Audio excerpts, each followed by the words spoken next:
আপনি কি জানেন, একজন মানুষ নামাজ পড়ে, রোজা রাখে, তবুও সে মুনাফিক হতে পারে। রাসূলুল্লাহ সাল্লাল্লাহু আলাইহি ওয়াসাল্লাম আমাদের স্পষ্ট করে 3টি লক্ষণ বলে দিয়েছেন। প্রথম লক্ষণ, যখন সে কথা বলে সে মিথ্যা বলে। দ্বিতীয় লক্ষণ, যখন তার কাছে আমানত রাখা হয় সে খেয়ানত করে।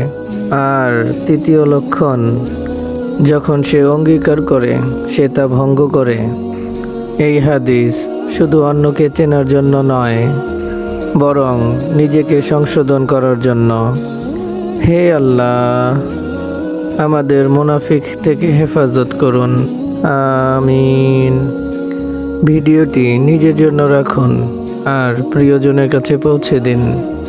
সহিহ বুখারী 33।